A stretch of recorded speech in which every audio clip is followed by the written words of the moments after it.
කරන කියන කර්මයන් වලට අනුව ඊළඟ උපත පිණිස කර්ම සකස් වෙලා අවසානයි. ඒ නිසා තමයි භවය කියලා කියත්. භවපච්චයා ජාති. පටිච්ච සම්පාදය බහල ඇතිනේ. භවය කියලා කියන්නේ විපාක පිණිස කර්ම සකස්වීම. කාම භව, රූප භව, අරූප භව කියල බුදුරජාණන් වහන්සේ පටිච්ච සම්පාදය මේ භවය කොටස් 3කට බෙදුවා. කාම භවය කියලා කියන කාමලෝක විපාක පිණිස කර්ම හැදෙන අපි කරන පින් පව් අනුව කාමලෝක විපාක පිණිස කර්ම හැදෙන. රූප භවය කියලා කියන්නේ රූපී බ්‍රහ්ම ලෝක 16ක් තියෙන. තව තමන් හිත වඩන භාවනා කර ඒ සමාධි මට්ටම සමාධිය පුරුදු කරන ප්‍රමාණය මත ඒ බ්‍රහ්මතලවල උපත පිණිස කර්මය හැදෙනවා. රූප භවය සකස් වෙනවා. අරූප භවය කියලා කියන්නේ කෙනෙක් අරූපී දිහාන වඩනවා. ආකාසානංචායතන විඤ්ඥානංචායතන ආකින් චඥායතන නේව සංඥානා සංඥායතන අරූප දිහාන වඩන. එතකොට යාට අරූප භවය සකස්වෙන. යා මැරුණට පස්සේ තමයි උපදින්න. හැබැයි යා ධ්‍යාන වඩනකොටම ඊළඟ භවයාට හැදිලා ඉවරයි. එතකොට ඔන්න ඔය විදිහට කාම භව, රූප භව, අරූප භව හැටියට භවය කියලා කියන්න විපාක පිණිස කර්ම සකස්වීම. අපි ජීවත් වෙලා ඉන්න කාලේ අපි කවුරුත් කරන කියන දේවල් මත අපිට කර්මය හැදිලා තියෙන. අපි ඉදිරියටත් කරන කියන දේවල් වලට අනුව ඒ කර්මය වෙනස් වෙවි සකස් වෙනවා. යම් මොහොතක මැරුණා නම් ඒ මැරෙනකොට අර බලවත් වෙච්ච කර්මය මත ඇදිලා යනවා. එතකොට අපි ගමු දැන් ගති නිමිති ගැන. දැන් ඔය සකස් වෙලා තියෙන කර්ම මරණාසන්න මොහොතේ බලවත් වෙනවා. සමහර වෙලාවට නොසිතන විදිහට කුසල් යටපත් කරගෙන අකුසල් බලවත් වෙනවා. ඒවට කියනවා ආසන්න කර්ම. කුසල් මැඩලන අකුසල් එහෙම වෙන්නත් පුළුවන්. අකුසල් මැඩලන කුසල් කරපු අකුසල් යටපත් වෙලා මරණ මංචකේ කුසලයක් මතු වෙන්නත් පුළුවන්, පිනක් මතු වෙන්නත් පුළුවන්. ඒ මොහොතේ බලවත් වෙන දේට අනුව අර රැස් වෙච්ච විපාක වෙනස් වෙන්න පුළුවන් අන්තිම වෙලාවේ.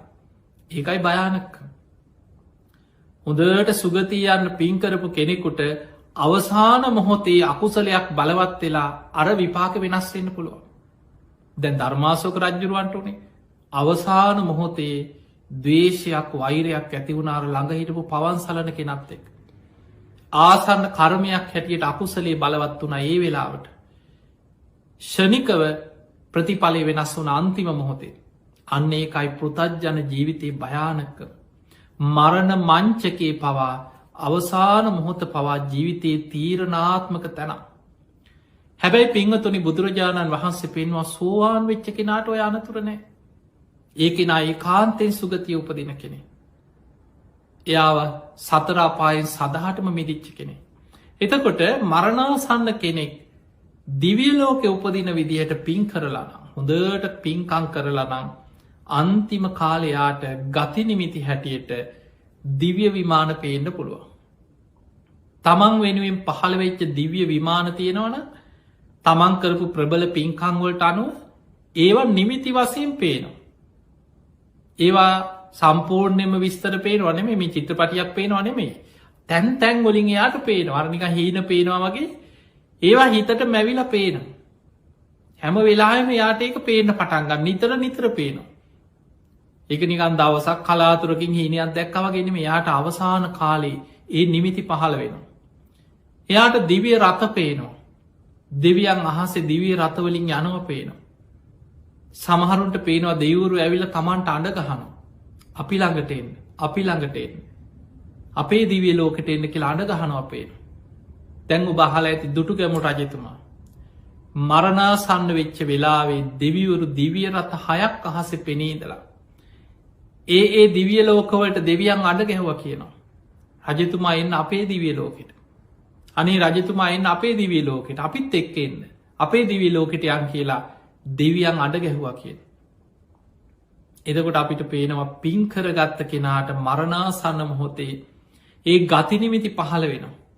දුටු ගැම රජතුමා ගැන තියෙන රජතුමා පිරිත් අහා හිටිය දැන් අන්තිම වෙලාවේ දුටු ගැම රජතුමා උත්සගේ නාවේ රුවන්වැලි මහා සෑය ළඟටන ඔබ දන්න ඔය කතාව.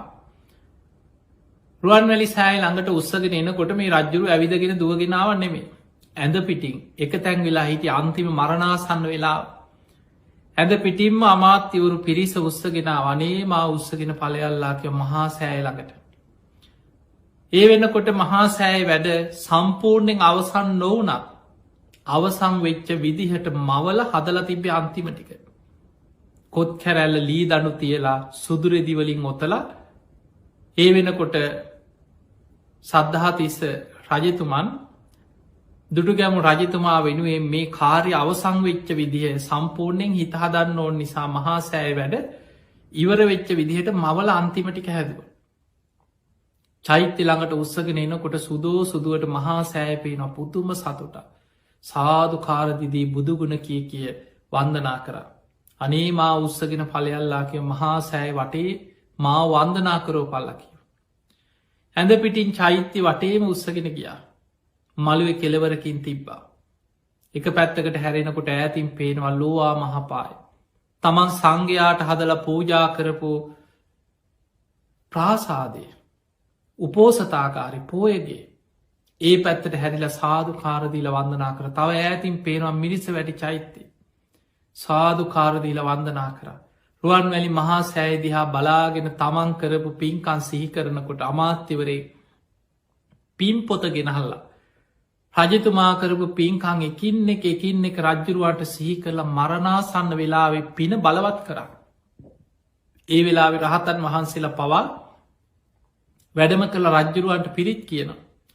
පිරිත් අහගෙන වැදගෙන පිරිත් අහනකොට අහසේ දිවිවරු පිරිලා දැන් අනිත් අයට පේනෑ ඉරදි බල සම්පන්න රහතන් වහන්සේලා හැබැයි දිවසින් දැක්ක.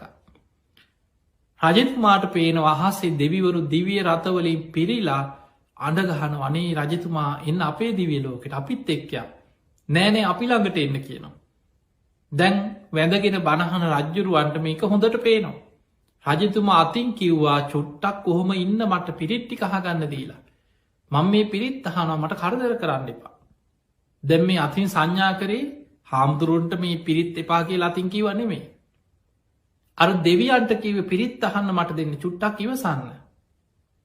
හැබැයි වටපිට හිටපු අය හිතුවා හනේ රජ්ජුරුව මේ වැඳගෙන පිරිත් අහගෙන හිටපු රජ්ජුරුව මේ අතින් පිරිත් කියන්න එපා කියලද මේ කියන්නේ. ඔච්චර පින්කංකරපු රජ්ජුරුවෝ මේ මරණාසන්න වෙලාවේ කල්පනාවත් අඩුනාද කියලා හිතුව. මේක දැක්ක මිනිස්සුන්ගේ සිතුවිලි දැක්කා හිත දකින නුවනක් තිබ්බ තේර පුත්තාබෙ මහරහතන් වහන්සේ. මල්මාලා හයක් ඉල්ලගෙන අධිෂ්ඨාන කරලා එතන හිටපු පිරිසට දුන්නා රජතුමාට මල්මාලා හය අතේ තියලා මේ අහසට විසි කරවන්න කිය. අර මල්මාලා හය අහසට විසි කරනවා සමගම අහසට පැනනැකලා දිවිය රත හයේම වෙන වෙනම දැවටුනා. දැම් මිනිස්සුන්ට අහස දිහා බලනකුට දෙවියම් පේන්නේ සාමාන්‍ය මිනිස්සුන්ට දිවිය රත පේනෙත් නෑ. හැබැයි අහසේ මල්මාලා හය එල්ලිලා තියෙනවා පේන. අන්න මිනිස්සු දැනගත්තා අනේ අපි දැක්කෙ නැති වුණාට මේ අහසේ දෙවිවරු පිරිලා අපේ රජතුමා එක් කියන්න දෙවිවරු ඇවිල්ලා. රජතුමාට පේන. ඔය වෙලාවෙ තමයි පිරිත් අහලා ඉවර වෙලා රජතුම අහන්නේ සාමීනී මේ දෙවිවරු දිවිය රත හයකින් මට අඩගහනු. මෛත්‍රී බෝසතාණන් වහන්සේ දැන් වැඩඉන්න මොන දිවිය ලෝකෙද කෙලැව. රජතුමනී තුසිත දෙව්ලොවකිව.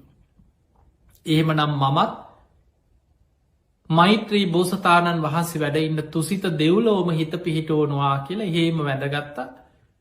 නින්දෙන් පිබිදිය වගේ තුසිත දිවිය ලෝකෙන් ආපු දිවිය රතේ පහළ වනා කිය හොම තම අප ඉතිහාසතිය. තැන් ඔබට හිතන ඔය ඉතිහාස කතාවන්න කියලා. බුදුරජාණන් වහන්සේගේ කාලෙත් සැවැත් නුවර දම්මික කියලා සිටුවරෙක් ඔය වගේම සිදුවීමක් තියෙන. ඔහුත් මරණාසන්න වෙච්ච වෙලාවේ. දිවිය රත අහසි පෙනීද ළඟ ගැහව කෙන සිටතුම අපි ළඟට අපි ළඟට අපේ දිවිය ලෝකෙට. එහෙමනම් අපිට පේනවා පින්කරපු කෙනාට අවසාන කාලේ ගති නිමිති හැටියට ඊළඟ උපත ගැන ඔය නිමිති සටහන් පහළ වෙනවා. ඒවට කෙන ගති නිමිති කියලා. ඊළඟට පිංහතුනි ගති නිමිති හැටියට අකුසල් කරපු කෙනෙකුට අපි ගමු පවකංකරපු කෙනෙකුට නිරේ යන විදිහටම කර්ම රැස් කරලන ඔබහල ඇති දනංජානි කියලා සූත්‍රයක් තියෙන. මේ ධනංජානි කියන බමුණා පව්කං කරලා අකුසල් කළ බොහෝ පව් කරගත්ත පවකාරය. අන්තිම වෙලා ගිනි දැල් පෙවුණ කියන. තමන්ට දැනෙනවා කවුරු හරි මේ හිස වටේට කඹයක් වෙලලා. කිට්ටි කිටිගාල හිර කරනවා වගේ තමන්ගේ ඔළුව වටේට කඹයක් වෙල්ලලා හිර කරනවා වගේ දැනෙන. උල් පිහිවලින් හිස්මුදුන පලනවා වගේ තේරෙන. මස්කපන පිහිගෙනල්ල තමන් අල්ලගෙන බඩවැල් තීරු තීරු කපනවා වගේ වේදනා උපදිනවා. 4 දිනෙක් උත්සගෙන ගිහිල්ලා ගිනි අඟුරු වලකට දාලා තමන්ව පුච්චනවා වගේ තේරෙන. දැන් මේ පහළ වෙන්නේ ගති නිමිති ඊළඟ උපත ගැන නිමිති පහළ වෙන. ඔය වගේ දේශනාවලති ඔබ අහල ඇති ඕන තරම් ඔය වගේ සිදුවයි. වර්තමානය පවා සමහරය මරණාසන්න අය කියනවා. අන්න අතන ඉන්නවා මාව එක්කං යනවා මට ලෝදිය පෝනෝ මට අනිනවා ආයුධවලින් මාව කපනෝ ඔය වගේ සමහරයි ඉන්නවා. සමහරයි සතියත් දෙකක් කෑ ගහනවා මාව පුච්චනෝ මාව ගිනිගන්නෝ ගේ ගිනිගන්නෝ කියල කෑගහනවා. අපිට ඕන තරම් ඔය වගේ අත්දැකියෙන් තියෙනවා. සමහර මරණාසන්නය උත්සගෙනනවා අපි ළඟට. බොහෝ වෙලාවට දවසක් මට මතකයි දරුව ඇවිල්ලා ඒ තාත්ත මැරිලා. ඒ තාත්ත වෙනුවෙන් රෝධපුට දෙකක් පරිත්‍යාක් කළ දරුව කිවනේ හාදුරන්නේ තිමන් තාත්තට පින් දුන්න. ඒ රෝධපුට දෙක පරිත්‍යාක් කරලා ඉතින් ඒ තාත්තගේ නමල එල මට කොලයක් දුන්න හාමුදුරන්නේ කාටහරි අසරණ කෙනෙකුට පූජ කරන්න තාත්තට පින් දෙන්න කියලා.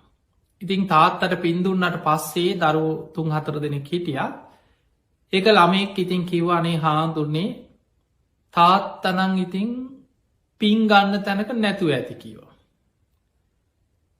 ඊට පස්සේ මං ඇහුව ඇයිඒ කියලා. හාමුදුරන්නේ ඇත්තම කතාව අපේ තාත්තා හරියට පව්කරපු කෙනෙක් කියව. අපි දන්න කාලිකවත් තාත්තා පිනක් කරගත්ත කෙනෙක් නම් නෙමෙයි කිව.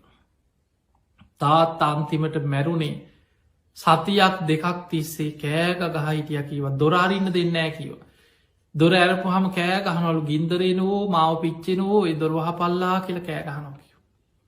ජනේලයක් අරින්නකට කෑ ගහනොකව ගේ ගිනි ගන්නෝ ගින්දරේනෝ එලියෙන් ගින්දරේනෝ කියලා. රෑ තිස්සේ කෑ ගහනෝ කිවා.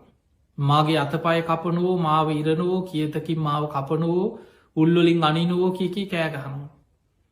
ඇඳ වටේට යම පල්ලො පිරිලයින්නවා කියලා කෑගකහ හෝතියතිය කියනවා කිව. හිටි ගමන් මහරෑ කෑගහනවලු මගේ බඩ පිච්චෙනෝ දිව පිච්චෙනෝ මට ලෝදිය පෝනෝ කියලා කෑගහනොක. ඔහොම කෑගහල සතියත් දෙක කෑගහල ඉඳල තමයික තාත්ත මැරුණ. එදකොට බලන්න කෙනෙක්ගේ ජීවිතයේ තමන් රැස්කරගත්ත දේවල් මරණාසන්න කාලින් නිමිති පහළවෙන්. ඒවට ධර්මය කියන්නේ ගති නිමිති කියලා. ඒ වගේ නිමිති පේන්න පුළුවන් මරණාසන්න කෙනෙකුට අපාය සහගත නිමිති පහළ වෙන. නිරේ යන්න නං ඊළඟ උපත පිණිස කර්මය හැදිලා තියෙන්නේ ඔය වගේ නිමිති පහළ වෙන. ඒවට කෙනක් ගති නිමිති පහළ වෙනවා කිය. ඊළඟට කෙනෙක් මරණාසන්න වෙනකොට එයාගේ කර්මය හැදිලා තියෙන්නේ තිරිසන් ලෝකෙට නම් අප හිතමු යා තිරිසං අපාය යන විදිහට කර්ම රැස් කරගත්ත කෙනෙ. එයාගේ උපද තියෙන්නේ මැරිලා තිරිසන් ලෝකෙ උපදින්න නම්. එයාට මරණාසන්න කාලී බිය තැති ගැනීම් බහුලෝ දැනෙන. බියයි තැති ගැනීමයි. පිංහතුනි ධර්මී තියෙනවා තිරිසන් ලෝකයේ තිරිසන් සත්‍යයන්ට වැඩිපුරම දැනෙන්නේ බිය තැති ගැනීම කියන. ඔබ මේක ඔබට ඕක මේක හොඳට තේරුම් ගන්න පුළ ඔබ බලන්න සත්ත ලෝක සභාව තිරිසන් ලෝක කැන අපිට නිරේ ප්‍රේත ලෝක පෙවුන් නැතිවුණාට තිරිසන් සතුන් ඇහැට පේන්න ඉන්න සත්තු කොට සක්කින්න ඕන. මේ හැම සතෙක්ගෙම ජීවිතේ පුංචි සතා තව සතෙක්ගේ ගොදුරම්. ඒ සතා තවත් ලොකු සතෙක්ගේ ගොදුරම්. ඒ සතා ඊටත් වඩා ලොකු සතෙක්ගේ ගොදුරම්. එක ඒක සත්‍යයන් ගොදුරු කර ගනිමින් ජීවත්වෙන අපායක් තිරිසං අපාය. කුසගින්න වෙනුවෙන් ඒ සත්වයම් මරාගෙන ගොදුරු කර ගනිමින් ජීවත්වෙන. හැම වෙලාම මරණ බයත් එක්ක මේ සත්වයන් ඉන්න තැති ගැනීම. මරණ බය කියනක ඔවුට දැනෙන. තැතිගන්න බයයි. ඒක හැම සතෙක් තුළම තියෙන. දැ බලන්න පොඩ්ඩි සද්ධයක් කාවත් එක පාට තැතිගන්නවා සත්තු. ඇකිලෙනවා නිදාගෙනන්න සතයික ඇකිල එක්ක එක පාට පැනල දුවන. ගුහාාවකනම් සැනින් ගුහාාවකට රිංග ගන්න ඇතුළට රිංග ගන්න. පීනන මාළු ගැන හිතන් පොඩි කලක් දාලා බලන වතුර ටිකට. සැනින් වේගෙන් එහාට මෙහට කියලා කොහරි හැන්ගෙන්න්න තැනක් හොයෙන. පුංචි සද්දෙටත් පොඩි දේටත් ගහක අත්තක් කැඩුනත් පියාමන සතා සැනින් බයවෙලා ඉහලට පියාමන. දුවන සතා දුවනො හැන්ගෙන සතා හැන්ගෙන. පීනන සතා සැනින් පීනල අස්සක හැන්ගෙන තැනක් හොයාගන්න. හැම වෙලාවෙම මේ තිරිසන් සතු මරණ බය තැති ගැනීම ජීවිතය ලොකු තැති ගැනීමක් එක බියෙන් තැති ගැනීමෙන් ඔවුන් ජීවත්තේ. ඒක තමයි ඒ අපායේ ස්වභාවය. මරණාසන්න වෙනකොට ජීවිතයේ තිරිසං අපායට යන විදිහට කර්ම කරපු කෙනෙක්න බුදුහාමුදුරු පෙන්වා ජීවත් වෙලා ඉන්න කාලෙ කයින් දුෂ්චරිතය දෙනවා. කායික දුෂ්චරිතය කියන්නේ ප්‍රාණඝාත කරනවා හොරකං කරනවා වැරදි කාම සේවනය දෙනවා. ඊළඟට වචනෙන් බොරු කේලම් පරුස වචන හිස් වචන. හිතෙන් ඉරිසියා කරනවා වෛර කරන අනුන් නැසේවාකික අනුන්ට සාප කර දැඩි මිත්‍යා දෘෂ්ටික අදහස්සල පිහිටලයි නො මේ වටිකන දසාකුසා. තුනුරුවන්ට ගරහනවාන් තියෙන පවකං කර ගොඩාක් මේ ප්‍රාණඝාතාදී අකුසල් කරපු අය. තිරිසන් සතුන් අතර උපදින්න ගොඩාක් හේතුවෙන කර්මයක් තමයි තිරිසන් සතුන්ට හිංසා පීඩා කිරින්. සත්ව ගාතනය තැම්බලන්න ධර්මය ඔය ජාතකපතේ තියෙනවා එක එළුවෙකුගේ බෙල්ල කපලා ආත්ම 500ක් ඉපදීපදි බෙලි කැපුම් කෑව කියනවා එළුවෙක් වෙලාම ඉපදිලා. කර්ම විපාක ගෙව් ඒ විදිහට. ඒ වගේ ඔය හරක් මරණය කුකුල්ලු මරණය සතුන්ට වදදීල මරණයි ගොඩාක් ඒ සත්වයන් අතර උපදිනවා. ඔබ අහල ඇති බුදුහාන්දුරන්ගේ කාලෙ රජගහනුවර චුන්ද සූකරික ගැන. ඌරෝ ඇතිකරේ ඌරන්ට ආදරයට නෙමෙයි මරන්න දවස ගානි ඌරු මරණ. මස් පිණිස සතුන් ඇති කරලා ඌරු මරමරා ජීවත් වනා තමම් මරණාසන්න වෙනකොට ගති නිමිති පහල වන ඌරෙක් විදිහටම කෑගහල කෑගහල පණගිය. ඒ නිසා මේක තමයි ස්වභාවේ තමන්ට ඒ විදිහටම ඉපදිලා ඒ වගේ මැරුම් කකා යනවා කල්ප ගන. ආත්ම 100 සමහරව ආත්ම 500,000 විපාක දීල තමයි කර්ම විපාක ඉවරවේ. මේ සසර අපි ඇස් දෙකෙන් දකිනවට වඩා දහම් මැසින් බලන් ලෝකෙ දිහා. සසර කොච්චර භයානකද කියලා ඔබට තේරෙයි. එතකොට කෙනෙක් එවැනි තිරිසල් ලෝකෙ උපදින විදිහට කර්ම රැස් කරලා නම් මරණාසන්න කාලේ බය තැති ගැනීම් දැනෙන. ඔබ සමහරලාට ඔබට මේ වගේ ලෙඩ්ඩු මතක්වෙන්න පුළුව. සමහරය අපි දැකලා තියෙනවා අපි සමහරය වෙවුලන හැම වෙලේ මෙහෙම වෙවුල වෙවුල ඉන්නේ. වටපිට බලනවා නිගං සතෙක් වගේ. භයයි කියලා බලන. ඇකිලෙනවා. උන්ඩි වෙනවා. සමහරයින්න කාම්බරෙන් ගෙයි කාම්බරෙන් එලියට එන්න. එක්ක ඇදසේ හැන්ගෙනවා දොරමුල්ලෙ හැන්ගෙනවා උන්ඩි වෙනවා. සමහරුන්ට පේනවා එක සරපය හරක් අනින්න එනවා කියනවා නයි එනවා කියනවාගේට බල්ලෙක් පස්සෙන් එනවා කියනවා ඒක සත්තු පේන පටන්ගන්න. සමහරයි අපි දන්න අපි සමහරුන්ට කතා කරනකොට ලෙඩ්ඩු බලන්න ගිලව පිරිත් නුලක් හරි ගැට ගහන්න දන්න කියන අය අපි ගිය අවස්ථා තියෙනවා. කතා කරන්න ඇකිලෙනවා. එක ඔලුවේ නම් රෙද්දක් මොනොහරි පොරෝගෙනන්නේ. කතා කරනට ඇකිලෙන ඔවුන්ඩි වෙනවා. යන්තන් හිමීට ඇහැක් දාලා බලනවා සැනින් උන්ඩි වෙනවා. එතකොට මේ මැරිලනේ මනුස්සයෝ. අන්තිම කාලෙ මේ වගේ බයෙන් තැති ගැනීමෙන් උන්ඩි වෙලා ඇකිලිලා සතෙක් වගේ බලබලාඉදල ඔහෙ මැරෙනවා. ඊළඟ උපත ගැන අවසාන කාලෙ නිමිති පහල ඒ ලක්ෂණ පෙන්නුම් කරන. ඒ අනිත් අයට කියාගන්න බැරිවේ මට මේ පේනවා මේ පේනවා නමුත් ඒ ලක්ෂණ යම් මට්ටමින් හරි තේරුම් ගන්න පුළුව. ඒවට කෙන ගති නිමිති ඊළඟ ගතිය ගැන නිමිති පහළ වෙලා. ඊළඟට පිංහතුනී ජීවත් වෙලා ඉන්න කාලේ ප්‍රේතලෝකෙ උපදින විදිහට අකුසල් කරලන. ගොඩාක් මේ ඉරිසියාවල් වෛර කුහකකං පංච දුෂ්චරිතයේදී ඊළඟට දේපල ඉඩකඩංවලට තියෙන අසීමිත තන්හාාව ලෝභකම ආසාාව ඒවෑම පෙරේතයෝ අමනුස්්‍ය වෙලා උපදින්න හේතුවෙන. ගොඩාක් අය තමන්ගේ ඉඩ කඩන්ගොට නඩු කියාගෙන වෛර බැඳගෙන සාප කරගෙන දේවාලගානය අනුන්ට ඌනියන් කර ඕවාම තමයි ගොඩක් ජීවිතවල ඔබ බලන්න ඔය ගංගොල ජීවත්වෙන සාමාන්‍ය මිනිස්සුගේ ජීවිත හැම වෙලාවිම අනුන් එක්ක වෛරයෙන් දවේශයෙන් ඊරිසියා කර වෛර කර අනුන්ට සාප කර තව කෙනෙක් හරියනකොට කෙනෙක් දියුණු වෙනකොට ඇස්වල කටුවනිනවාගේ සාමාන්‍ය මිනිස්සුන්ට ඒවැ ප්‍රතිඵල ප්‍රේත ලෝකයට කර්ම හැදෙන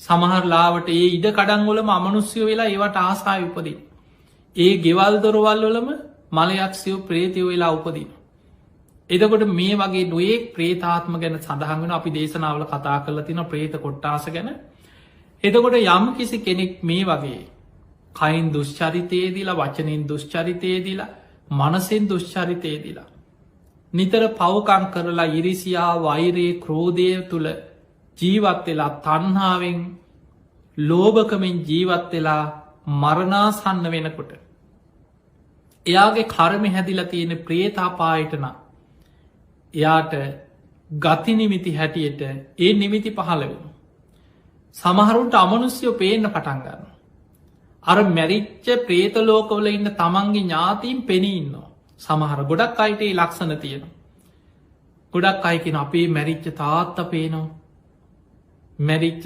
බාප්පයිනවා මැරිච්ච අම්මයිනවා මේ ඇඳළඟ ඉඳගෙන ඉන්නවා කියනවා අර ඇදේ කෙරවලින් ඉන්නවා කියනවා අඩගහනවා කියනවා සොහනට එක් අය සමහරුන්ට කියෙන රෑතිස්ස කෑම කවනවල දන්නේනේ අනිත් අයට පේන්නේ අමනුස්්‍ය ඇවිල්ල අමනුස්්‍යය කණබොන කෑම කවනවලු සොහනට එක්කං යන් කියල අඩගහනවල් කකුලෙන් අදිනවා කියන බෙල්ලමිරි කන්නනවා කියන අනිත් අයි සමාට කියන ඔය බයට වෙන්න ඇති ඔය විකාර කියවනවා ඉතිපිසෝ ගාතාව කළ නිදාගන්න කියකි සමහරු දන්න ඇතිකමට නොයෙක් දේවල් කියන එයාම කරපු කර්ම මරණාසන්න වෙලාවේ ගති නිමිති හැටියට පහළ වෙලා බලවත්වෙන ආකාර ඒ නිසා පිංහතුනේ මරණාසන්න මොහොතේ තමන්ගේ ඊළඟ උපත ගැන ඔය වගේ නිමිති පහළවෙන ඒවට ධර්මී කියන්නේ ගති නිමිති ඊළඟ ගතිය ගැන නිමිති පහළ වෙලා පේනවා මනුස්සලෝක උපදින කෙනාටත්